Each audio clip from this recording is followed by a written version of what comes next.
आप देख रहे हैं देश लाइव, देश की आवाज।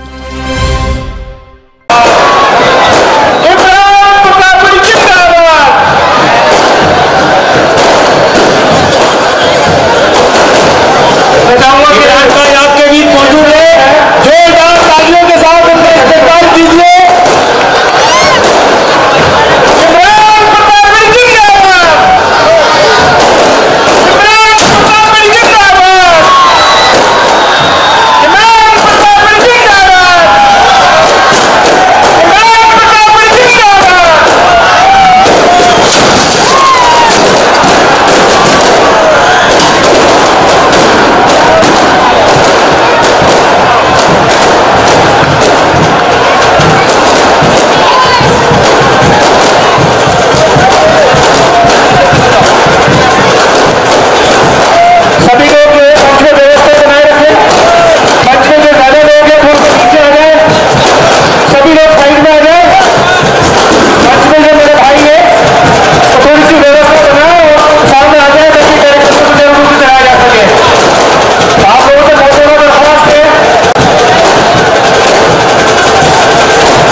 बहुत दिन बाद आपसे मुलाकात हो रही है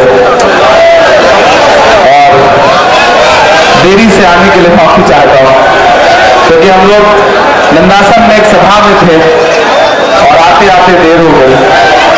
बड़ी तादाद में मौजूद बुजुर्ग, मेरी माएँ, बहनें, नौजवान साथी, मैं सबकी मौजूदगी को सलाम कर रहा हूँ। इधर जो रिकॉर्ड कर रहे हैं पीछे के लोगों को नजर नहीं आ रहा, मैं चाह रहा हूँ कि हमारे और उनके बीच में कोई दायरा न रह जाए तो ज्यादा अच्छा है। इधर भी जो साथी खड़े हैं उनसे गुजारिश है, या तो जहां हो वैसे बैठ जाए या थोड़ा पीछे हो जाए, लोगों को नजर नहीं आ रहा है। मेरे भाई अहमदाबाद के जिंदा दिल नौजवान साथियों, कहां से छेड़ू फसाना, कहां तमाम करूं। इस तरफ मेरे बहुत अजीज एमएलए रियासुद्दीन शेख साहब, हमारे स्टेट चेयरमैन वजीर पठान साहब, state working chairman Imtiaz Qadri साहब और माइनॉरिटी डिपार्टमेंट के जो नेशनल ऑफिस बेयरर हैं उन सबका खैरमकदम करता हूँ। या बाकी और भी जो साथी सारे जाने पहचाने नाम हैं, मैं किस किस का नाम लूं, उससे मुनासिब है कि सीधे अपनी बात शुरू करूं आपसे बातचीत करने के लिए। मेरे भाई गुजरात इलेक्शन के मुहाने पे खड़ा है, आने वाली 5 तारीख को आपको ईवीएम की कतारों में खड़ा होना है और गुजरात के मुस्तकबिल का फैसला करना है। मैं यहां आपसे बस थोड़ी सी गुफ्तगू करने के लिए आया हूं, थोड़ी सी सियासी बातचीत करने के लिए आया हूं।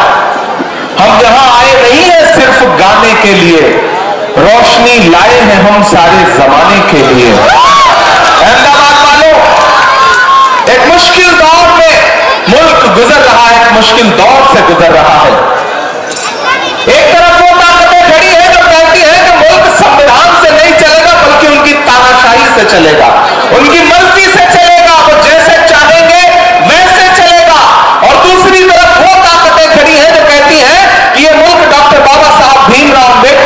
संविधान से चलेगा, ये मुल्क पंडित जवाहरलाल नेहरू के विचारों से चलेगा, ये मुल्क सरदार वल्लभ भाई पटेल के उसूलों से चलेगा, ये मुल्क मौलाना आजाद के ख्वाबों से चलेगा। लड़ाई दो विचारधाराओं के बीच में है।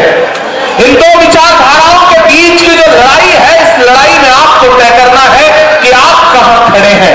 मैं पिछली बार आया था आपकी विधानसभा में, कई मीटिंग्स की थी, मैंने आपके सामने अपना दामन फैलाया था।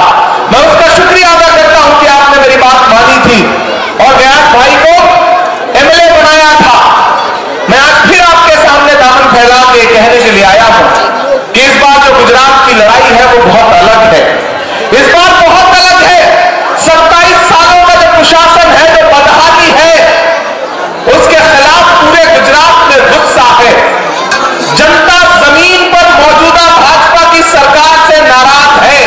मैं सोमनाथ से लेकर के, जूनागढ़ से लेकर के, अमरेली से लेकर के, राजकोट से लेकर के, सूरत होते हुए, भरूच होते हुए, बोगरा होते हुए, इस तरफ सिद्धपुर से लेकर के, वडगांव से लेकर के, नंदासन होते हुए यहां आकर के आपसे ये कह रहा हूं कि टीवी चैनलों पर आपको भारतीय जनता पार्टी जीतती हुई दिखाई देगी, लेकिन जमीन पर कांग्रेस पार्टी गुजरात में सरकार बनाने जा रही है।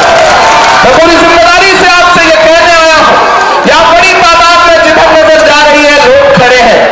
तमाम ऐसे लोग भी हैं जो अपने घरों में हैं, उन तक मेरी आवाज पहुंच रही है, मेरी माएं, मेरी बहनें मुझे सुन रही हैं। मैं उनसे भी मुखातिब हूं। यह चुनाव बहुत अहम चुनाव है मेरे भाई। ये जो मुल्क में नफरतों का माहौल बना हुआ है, मैं गुजरात में खड़ा हूं, पिछले 2 हफ्ते से पूरे गुजरात का दौरा कर रहा हूं। ये 27 साल में विकास, गुजरात मॉडल, गुजरात मॉडल, गुजरात का विकास, इसका नारा लगाने वाली जो सरकार है, उसका हर दावा झूठा है, खोखला है। पूरे गुजरात में सड़कों की हालत ऐसी है कि आप सफर करो तो पता ही नहीं चलता कि आप सफर कर रहे हो या आखिरी सफर कर रहे हो। सड़क में गड्ढे हैं या गड्ढों में सड़क है, आप अंदाजा नहीं लगा सकते। यह है गुजरात के विकास का सच। देश के प्रधानमंत्री अपने भाषणों में खड़े होकर कहते हैं कि डबल इंजन की सरकार है। पिछले 8.5 साल से दिल्ली में भी है, 27 साल से गुजरात में भी है, लेकिन डेवलपमेंट के नाम पे गुजरात में क्या है? यहां नौजवान साथी एग्जाम देने के लिए पेपर भरता है तो एग्जाम देने से पहले पर्चा लीक हो जाता है। 40 लाख रजिस्टर्ड बेरोजगार है इस गुजरात में। इस सूबे में 22 बार तक पर्चे लीक हो चुके हैं और नरेंद्र मोदी जी कहते हैं कि गुजरात का विकास सर चढ़ के बोल रहा है। मैं उस सूबे में खड़ा हूं जहां चलती हुकूमत के बीच में मुख्यमंत्री सहित पूरा कैबिनेट बदल दिया गया। जिस मुख्यमंत्री को बदला गया उसे भी नहीं पता उसे क्यों हटाया गया, और जो नए वाले बनाए गए उन्हें भी नहीं पता कि क्यों बनाया गया। विजय रूपानी जी को आज तक नहीं पता कि क्यों हटाया गया, और नए वाले पहला सूबा है पूरे देश में जहां मुख्यमंत्री का नाम ग्रामीण में लोगों को पता नहीं है। मैं उस गुजरात में खड़ा हूं, मैं मोदी होके आया हूं। मैंने देखा है 135 से ज्यादा लाशों का दर्द आज भी उस शहर के माथे पर बोल रहा है। मैं उस शहर से होकर के आया हूं, मैंने वहां लोगों से बात की है, तब मैं यहां खड़ा होकर कह रहा हूं कि आपको याद होगा वो दिन कि जब एक दिन में मोरबी में 135 लाशें बिछी थी। उस दिन इस देश का हाकिम गुजरात में मौजूद था और दिन में 3 बार कपड़े बदल करके हरी झंडी दिखा रहा था। आपको याद है वो लम्हा जब उस शहर में 135 कफन सिले जा रहे थे? उस दिन हमारे देश का हाकिम हरी झंडियां दिखा रहा था, सरकारी कार्यक्रम कर रहा था। यहां का गुजरात सर चढ़ के बोल रहा है लोगों के, यहां का विकास। ये गुजरात है, यहां हिलाने में पुल टूट जाता है, हिलाने में पुल टूट जाता है। उधर लाशें बिछी थी, उधर टीवी चैनलों में नैरेटिव बनाया जा रहा था कि लड़के पुल हिला रहे थे इसलिए टूट गया। यह है गुजरात के विकास का सच। यहां नरेंद्र मोदी जी हरी झंडी दिखा करके ट्रेन रवाना करते हैं, वंदे भारत ट्रेन आगे बढ़ती है, भैंस से टकरा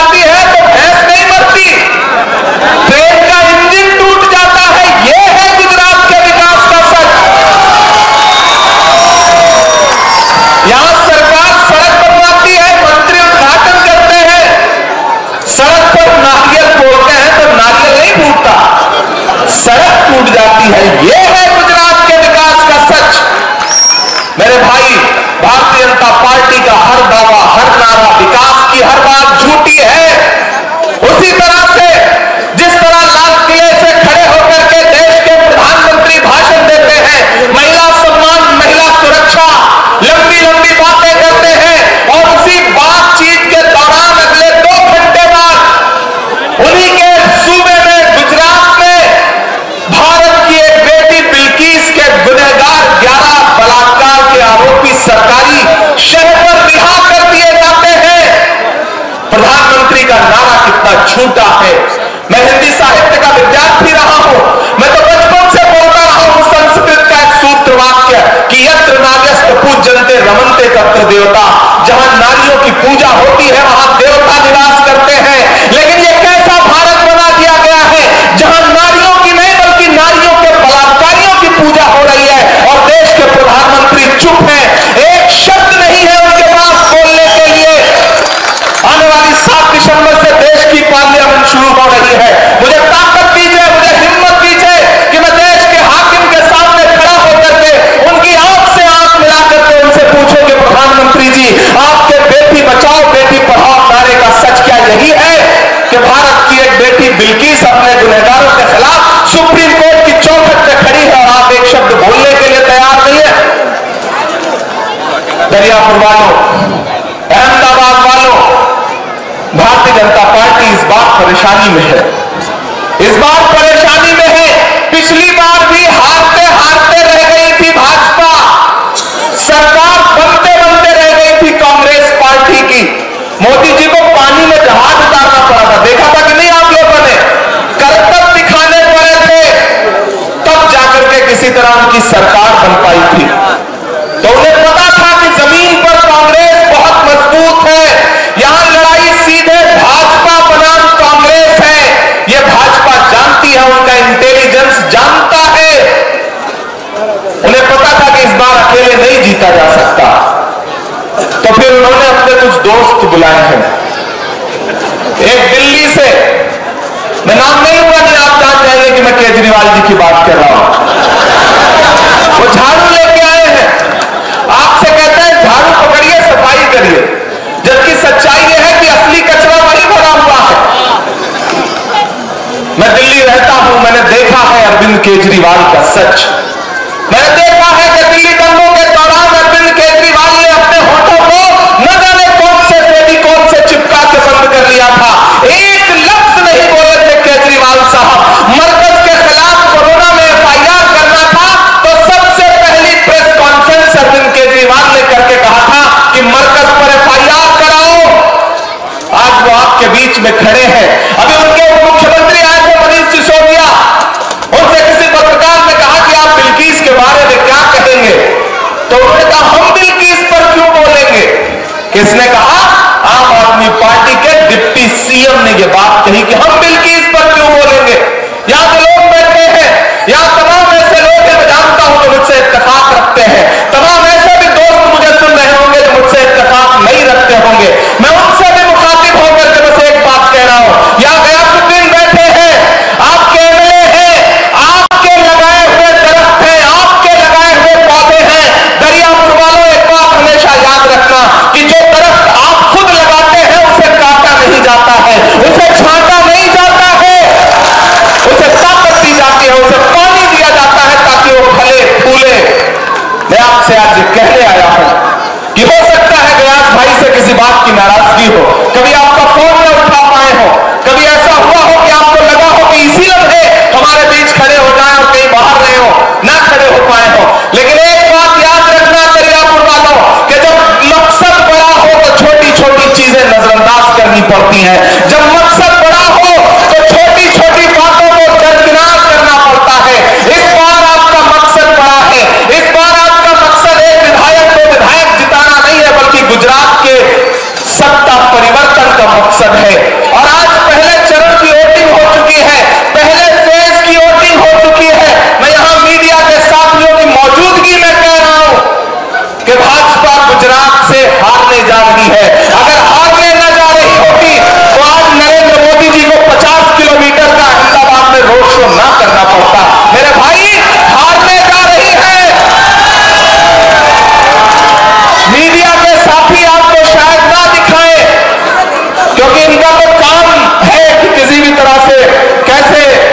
मोदी जी खुश रहे, मोदी जी खुश रहे, मोदी जी खुश रहे, एक सूत्री कार्यक्रम है।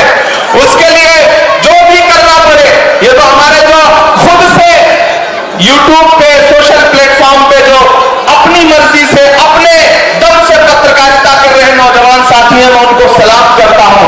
लेकिन वो जो बड़े टीवी चैनल बैठे हैं, जो दिल्ली में बैठ करके एसी कमरों में बैठ कर पत्रकारिता करते हैं, उन्हें गुजरात नहीं समझ में आएगा।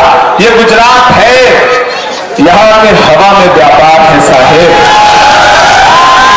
इसे आसानी से दिल्ली वाला मीडिया नहीं समझ सकता, मैं जानता हूं। वो दरियापुर का एक लड़का इंटरव्यू देने गया, तो एग्जामिनर ने उससे कहा, ये बताओ अगर तुम जंगल से जा रहे हो और सामने शेर आ गया तो क्या करोगे? तो उस लड़के ने कहा, पेड़ पे चढ़ जाऊंगा। तो एग्जामिनर को फंसाना था उसको, उसने कहा, अच्छा ठीक है, अगर तुम नदी पार कर रहे हो और शेर आ गया तो क्या करोगे? तो लड़के ने कहा, पेड़ पे चढ़ जाऊंगा। तो एग्जामिनर ने कहा, यार तुम कमाल हो, तुम हर जगह पेड़ ला देते हो। तो लड़का दरियापुर का था, उसने भी कहा कि कमाल है, आप भी तो हर जगह शेर ला दे रहे हो, अगर आप ले आओगे तो हम उसी तरह से जवाब देंगे। मेरे भाई, इस बार लड़ाई बहुत अहम है। मैं आपके बीच में दामन फैला के ये कहने आया हूं कि बंटने का नुकसान क्या होता है, हमसे पूछिए, हमसे पूछिए। मैं उत्तर प्रदेश से आया हूं, जाइए बिहार वालों से पूछिए बंटने का मकसद क्या होता है, मतलब क्या होता है। अभी चंद दिनों पहले, महीने भर पहले एक सीट पर बाई इलेक्शन था। अब सारे लोग सोशल मीडिया चलाते हैं, उठा लेना यूट्यूब, उठा लेना फेसबुक और सर्च मार लेना, गोपालगंज एक विधानसभा में बाई इलेक्शन था। आप जानते हैं कि भाजपा के खिलाफ महागठबंधन का प्रत्याशी कितने वोट से आ रहा? 1700 वोट से। और कयादत का नारा लगाने वालों ने कितना वोट काटा पता है? 12,000। तो आपको एक बात ये समझनी पड़ेगी, कयादत कयादत कयादत, जागते रहिए कि आवाज लगाने वाला लूटने वालों को होशियार भी कर सकता है। आपको एक बात समझनी पड़ेगी मेरे भाई, ये लड़ाई बहुत अहम है। इस लड़ाई में बंटने पर नुकसान किसका होगा, ये आपको समझना पड़ेगा। मैं यहां खड़ा होकर के अपनी नई नस्लों से एक बात कहना चाहता हूं कि आपको यह समझना पड़ेगा कि गुजरात का इलेक्शन जिस मुहाने पर खड़ा है, वहां आपके पास कोई नया झंडा उठाने का वक्त नहीं है। मैं जानता हूं हमारे लोगों को नया झंडा उठाने में बहुत मजा आता है। आप चाहते हैं कि कोई नया झंडा हाथ में आए, लेकिन राहत इंदौरी का शेर है कि लाल नीले कई रंगों के अलम आएंगे और आखिर में यही होगा कि हम आएंगे। हम आपसे यह कहना चाहते हैं कि ये लड़ाई बहुत बड़ी है, आपको समझना पड़ेगा। आपको समझना पड़ेगा कि अमित शाह जी की दी हुई सिक्योरिटी लेकर घूमने वाले लोग आपके हिमायती नहीं हो सकते। ये आपको समझना पड़ेगा, ये आपको समझना पड़ेगा। मेरी उम्र बहुत कम है, मैंने कहा ना, मैं बहुत सारे ऐसे लोग हैं जिनके लिए बेटे की तरह हूं, बहुत सारे ऐसे लोग हैं जिनके लिए मैं भाई की तरह हूं। लेकिन एक बात आप ये जानते हैं कि मैं सियासत में पिछले 3 साल से हूं। इससे पहले की जो मेरी जिंदगी है वो आपके सामने है। खुदा ने मुझे एक हुनर दिया, खुदा ने मुझे ताकत दी, मेरे कलम को ताकत बख्शी, तो मैंने अपने कलम का इस्तेमाल महबूबा के जुल्फ और आंचल पे शेर कहने के लिए नहीं किया। मैंने नजीब की मां के आंसुओं को अपनी नज़्मों में जगह दी, मैंने पहलू खान की मां के आंसुओं को अपनी नज़्मों में जगह दी। जब जरूरत पड़ी तो मैं डरा नहीं, मैं झुका नहीं, कहीं छुप छुपा के खड़ा नहीं। जो डटे हुए हैं महाज पर, मुझे उन सफों में तलाश कर। आप याद करिए कि जब पूरे मुल्क में सन्नाटा था और आप अपने वजूद के लिए लड़ रहे थे, जब शाहीन बाग से लेकर के पूरे मुल्क में हमारी माएं बहनें सड़कों पर बैठी हुई थी, उस लम्हे में भी मैं घर नहीं बैठा था, मैं लड़ रहा था, मुकदमे झेल रहा था, 1 करोड़ 4 लाख रुपए की नोटिसें पकड़ रहा था और लोगों से यह कह रहा था कि फिरौन की है, नमरूद की है, फूलों से जंग बारूद की है, इस बार तो डरना नामुमकिन, इस बार तो बात वजूद की है। मैं कह रहा था, उन तमाम अपने किए गए कामों की बुनियाद पर आज खड़ा होकर ये कह रहा हूं।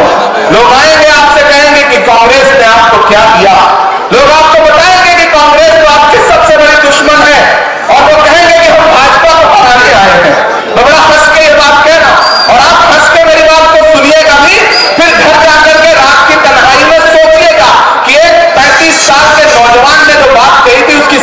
क्या थी? कहेंगे कि हम भाजपा को हराने आए हैं, यही नारा लगाते हैं ना। लेकिन यहां पढ़े लिखे लोग बैठे हैं, नोट करना, इमरान जो कह के गया है उसे कल सर्च करना। जो आज यहां दरियापुर में आके कह रहे हैं कि हम भाजपा को हराने आए हैं, उनकी पार्टी का हेडक्वार्टर जहां है वहां का विधायक भाजपा का है। नोट कर लेना मेरी बात को, नोट कर लेना मेरी बात को। और वो सिर्फ विधायक नहीं है, उसका नाम राजा सिंह है, और वो इतनी बदतमीजी के साथ गालियां देता है, उसकी आवाज नहीं बंद करवा पाते।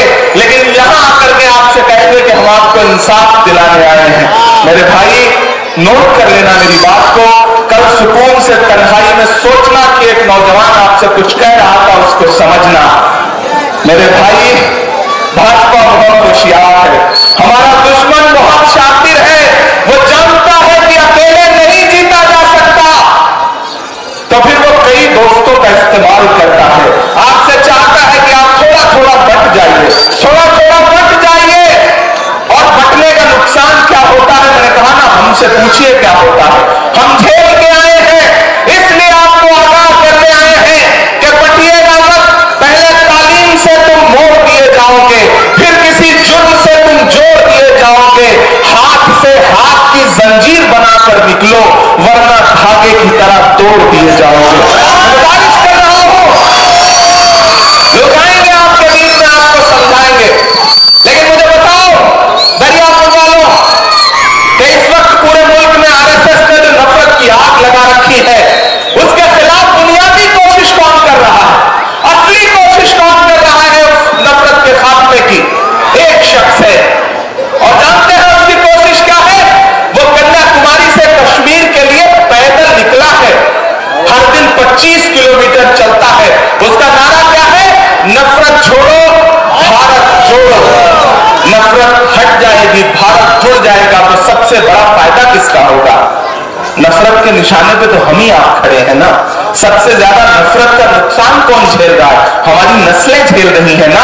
वो आदमी नारा लगा रहा है, 25 किलोमीटर रोज पैदल चलता है वो आदमी, रोज, एक दिन नहीं, रोज पिछले 86 दिन से 2000 किलोमीटर से ज्यादा वो आदमी पैदल चल चुका है, आगे बढ़ता जा रहा है। उसका कहना है कि मैं आरएसएस की नफरत की राजनीति के खिलाफ सीना ठोक के खड़ा हूं, मैं उनकी राजनीति के खिलाफ हूं, खिलाफ रहूंगा।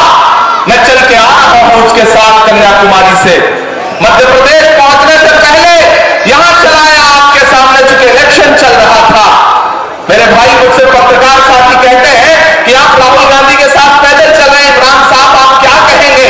तब मैं उनसे कहता हूं कि अगर मैं महात्मा गांधी के दौर में पैदा हुआ होता तो मैं उनके साथ अंग्रेजों के खिलाफ पैदल चल रहा होता। ये मेरी खुशनसीबी है कि मैं इस दौर के गांधी के साथ पैदा हुआ हूं, तो मैं इनके साथ पैदल चल रहा हूं। मैं राहुल गांधी के साथ पैदल चल रहा हूं। जो हर जालिम से टकराएगी वो आंधी बनाऊंगा। नए अंग्रेज आए हैं, नया गांधी बनाऊंगा। इधर जो लोग खड़े हैं, जो ये फैसला नहीं कर पा रहे हैं अभी तक कि करना क्या है, मैं उनसे कह रहा हूं कि मेरे साथ 10 मिनट शामिल रहिए, फिर घर जाकर फैसला कर लीजिएगा कि क्या करना है। अभी सिर्फ आप ये सोचिए कि आपका एक भाई माइक पर खड़ा होकर के आपको समझाने के लिए आपसे कुछ बातें कह रहा है। मैं आपसे गुजारिश कर रहा हूं, ये नारे झूठे हैं। मैंने कहा ना, कयादत कयादत कयादत। मेरे भाई, गयासुद्दीन से अच्छी कयादत क्या हो सकती है? एक आदमी जो आपका अपना है, आपके बीच में पैदा हुआ है, आपके बीच में खड़ा है, दुश्मनों की आंख में चुभता है, क्या वो जिसको सर्टिफिकेट देंगे वही कायद माना जाएगा? मुझे बताओ ना। नरेंद्र मोदी जी जिसको सर्टिफिकेट दें वो भाजपा की कयादत, भाई साहब जिसको सर्टिफिकेट दें वो आपकी कयादत। मतलब बीच में मोहब्बत वाले लोगों के लिए कोई जगह नहीं बचती। ये गयासुद्दीन यहां बैठे हैं।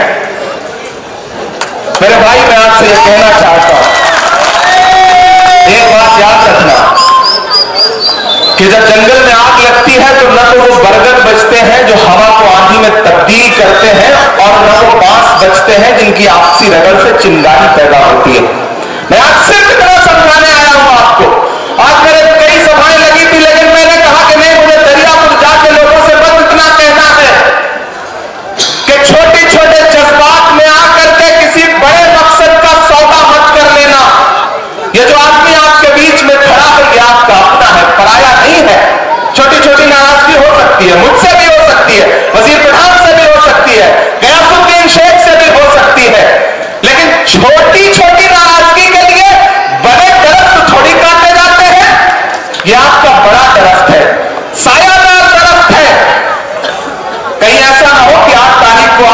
कि यार गलती हो गई, यार पछतावा हो रहा है, बस थोड़ी सी गलती अगर समझदारी दिखा दी होती तो मेरा भाई जो है वो हारता नहीं, भाजपा जीतती नहीं। भाजपा बड़ी प्लानिंग से आई है और जिन्होंने ये मंसूबे बना रखे हैं कि वो आपको बदला लेंगे, आपको समझा लेंगे। जाइए किसी की भी सभा में ताली बजाइए, किसी के लिए भी चाय भी पीजिए, लेकिन जमील खैराबादी का एक शेर जरूर याद रखिएगा कि बहुत बुलंद फजा में तेरी पतंग सही, मुझे पता है गठजोड़ किसके हाथ में है। याद रखना, समझदार लोग हैं, समझदार लोग हैं। मैं पढ़ा लिखा आदमी हूं, मैं सलीके से बात करूंगा, मैं समझाऊंगा आपको। मैं जानता हूं जो भी नौजवान साथी नारे लगा करके माथा पकड़ के घूम रहे हैं वो गलत नहीं है। उनके मन में बस ये जज्बा है कि नहीं, कौन, उनके मन में ये जज्बा है कि नहीं हमारी अपनी, हमारी कयादत। यार ये भी तो आपकी अपनी कयादत है, ये भी तो आपका अपना भाई है, आपका अपना बेटा है। ठीक है, छोटी छोटी नाराजगी हो सकती है, लेकिन उस छोटी नाराजगी के मकसद में ये बना लोगे कि नहीं आपकी तो सबक सिखाना है, ये गलत है। मैं ये आपको समझाने आया हूं। मैं जानता हूं जब मैं यहां आने के लिए सोच रहा था तो मुझे बहुत समझाया गया, बहुत ट्रोल किया गया। कल मैं डोगरा में था, कम से कम 25,000 की आवाज आई थी मुझे सुनने के लिए। मैंने 1 घंटा 5 मिनट भाषण किया। तो जानते हैं गोदी मीडिया ने सुबह क्या खबर छपाई कि इमरान प्रतापगढ़ी की सभा में हंगामा। मेरे भाई, मेरी सभा में हंगामा नहीं होगा तो मैं अपनी सभा को कामयाब ही नहीं मानता। मैं तो हूं ही इमरान प्रतापगढ़ी। जब तक मेरी गाड़ी के सामने 1000 नौजवान इमरान प्रतापगढ़ी न करे तब तक मुझे लगता है मैंने तो भाषण ही नहीं दिया, मैंने तो शायरी नहीं सुनाई। ये तो मेरे लिए रोज का काम है। लेकिन गोदी मीडिया किस तरह से उनके रिश्ते निभा रही है, वो खबरें चलाती है, फेक न्यूज। मैं यहां खड़ा होकर आपसे कह रहा हूं किसी झांसे में मत आइए। हाँ मालूम है मुझे, नहीं 4 मिनट से ज्यादा है, मुझे पढ़ा लिखा आदमी यार, पार्लियामेंट में हूं मैं, कानून बनाने वालों के से हूं। अब तो आपकी दुआ से देखिए एक चीज जान लीजिए, जो लोग आपसे कहते हैं ना कि कांग्रेस ने आपको क्या दिया, आप ये तो मानते हो ना कि मैं आपकी आवाज हूं, मैं आपके लिए बोलता हूं, आपके लिए लड़ता हूं। ऐसे मुश्किल दौर में भी राहुल गांधी ने मेरा हाथ पकड़ा, हाथ पकड़ के कहा कि इमरान, जिन मुद्दों पर तुम सड़क पर बोलते हो जाओ, इन मुद्दों पर तुम पार्लियामेंट में खड़े होकर बोलो। आसान बात नहीं है। मुझे राहुल गांधी जी ने पार्लियामेंट में बिठा दिया। इस वक्त देश की सबसे बड़ी पंचायत का मेंबर हूं, आपकी आवाज बन के बोलता हूं। और मैं 5 साल वाला सांसद नहीं हूं, 6 साल वाला सांसद हूं। तो ज्यादा मान के चलिए कि मेरा 1 साल जाता है। इसलिए मैं आपसे कहने आया हूं कि गयास भाई है अपना, मैं इनके लिए छोटे भाई की तरह मैं कहने आया हूं कि ठीक है, बहुत हो गई नाराजगी, छोड़ दीजिए आज से नाराजगी। ये जो मंसूबा बनाए बैठे हैं, जिन्हें लग रहा है कि 2 भाइयों को आपस में लड़वा करके हम भाजपा जिता देंगे, मैं तो अपने इन भाइयों से भी कहना चाहता हूं कि ठीक है, नाराजगी थी तो उठा लिया कोई झंडा, लेकिन अब मैं आपसे अपील करता हूं कि आओ मेरे भाई, मैं आपको सीने से लगाने के लिए तैयार हूं। ये गयासुद्दीन है, ये आपका अपना है, इसे जिताइए। और जिन्हें ये लगता है कि हरा लेंगे, मैं उनसे कहना चाहता हूं कि दायरे में सिमट के आएगा। याद है ना वहां पर, यहां से लेकर के वहां तक दायरे में सिमट के आएगा, हर रवायत से हट के आएगा। आंधियों को जरा खबर कर दो, आंधियों को जरा खबर कर दो, शेर वापस पलट के आएगा, शेर वापस पलट के आएगा। एक बात जान लेना, आपका कांग्रेस पार्टी को दिया गया एक वोट सिर्फ गयासुद्दीन शेख को नहीं जाएगा, इमरान प्रतापगढ़ी को मिलेगा। आपका दिया गया एक वोट सिर्फ गयासुद्दीन शेख को नहीं मिलेगा, 2000 किलोमीटर पैदल चल रहे उस शख्स के पांव के छालों को हिम्मत देगा, राहुल गांधी को ताकत देगा। मेरे भाई, आपका दिया गया एक वोट गुजरात में सत्ता परिवर्तन की चाबी बनेगा। आपका गयासुद्दीन को दिया गया एक वोट आपको हिम्मत देगा, आपकी अपनी क़यादत को मजबूत करेगा। 3 बार से है विधायक ना, सोचिए मेरे भाई एक चीज जान लीजिएगा, एक टर्म तो इंसान को असेंबली समझने में गुजर जाता है। ये सब कुछ समझे समझाए हैं, माशाअल्लाह सारे हुनर से अल्लाह ने इनको मजबूत बना के रखा हुआ है। तो ऐसा आदमी फिर से असेंबली में पहुंचाइए जो लड़ भी सकता है, जो भिड़ भी सकता है, जो खड़ा भी रह सकता है। और इतना जान लीजिए कि पूरे गुजरात में सीधी लड़ाई भाजपा वर्सेज कांग्रेस है, कोई और लड़ाई में नहीं है। अरविंद केजरीवाल कहते हैं कि मैं लिख के देता हूं कांग्रेस की इतनी सीट आएगी, मैं दरियापुर में खड़ा हूं, मैं लिख के देता हूं कि आम आदमी पार्टी का खाता नहीं खुलेगा गुजरात में। और जो कांग्रेस को हराने का मंसूबा देख रहे हैं, तो उनसे भी कह रहा हूं, मैं लिख के देता हूं कि गुजरात की किसी भी सीट पे उनके कैंडिडेट की जमानत नहीं बचेगी, जमानत नहीं बचेगी। मैं शायद पहले हूं, सांसद बाद में हूं। एक चीज मेरी याद रखना, मैंने जो कहा है वो सच कहा है। हम आतिशे सोजा में भी हक बात कहेंगे, कुंदन की तरह दहर में ताबिंदा रहेंगे। तारीख बताती है कि हर दौरे सितम में हम जिंदा थे, हम जिंदा हैं, हम जिंदा रहेंगे। मैं एक बार फिर से कह रहा हूं, इन्हें यहां की असेंबली में पहुंचाइए, ये यहां आपके लिए लड़ेंगे। मैं दिल्ली में बैठा हुआ हूं, दिल्ली के पंचायत में, दिल्ली की पार्लियामेंट में आपके लिए लड़ूंगा। 2 भाई मिलेंगे तो 1 और 1 मिलकर के 11 होते हैं। आप हमें ताकत दीजिए, आप गयास को जिताएंगे, आप इमरान प्रतापगढ़ी को जिताएंगे। मैं जानता हूं दरियापुर ने मुझे पिछली बार भी मायूस नहीं किया था और इस बार भी मायूस नहीं करेगा। मैं आखिर में आपसे बस इतना कह रहा हूं, वक्त की पाबंदी है, 2 मिनट बचा है, वक्त की पाबंदी है, माइक बंद करना पड़ता है। लेकिन बस एक बात आपसे गुजारिश आखिर में कि ये भाजपा की साजिश को समझिए। कांग्रेस के अलावा किसी भी पार्टी को दिया गया आपका एक भी वोट भारतीय जनता पार्टी को फायदा पहुंचाएगा। बस इससे ज्यादा आपसे कुछ नहीं कहूंगा। एक बार फिर से, कहां सोया है चौकीदार, कहां सोया है चौकीदार। पेट्रोल और डीजल की कीमत रही सेंचुरी मां, कहां सोया है चौकीदार, कहां सोया है चौकीदार। के चाय बेचने वाला पूरा भारत बेच रहा है। ऐसे काम नहीं चलेगा, शामिल होइए। चाय बेचने वाला पूरा भारत बेच रहा है, इसी काम में हासिल उसे महारत बेच रहा है। रेल बिक गई, तेल बिक गया, बिका हवाई अड्डा, सब कुछ बिकता देख के खुश है अपने जेपी नड्डा। एक बार आखिर में आपसे कह रहा हूं, मुझे मायूस मत करिएगा, गयास भाई को जिताइए।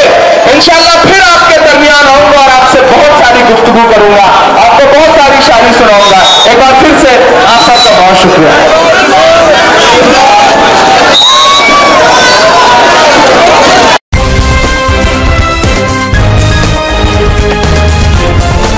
देश और दुनिया की तमाम छोटी और बड़ी खबरों के लिए हमारे चैनल को सब्सक्राइब करना न भूलें और बेल का बटन जरूर दबाएं।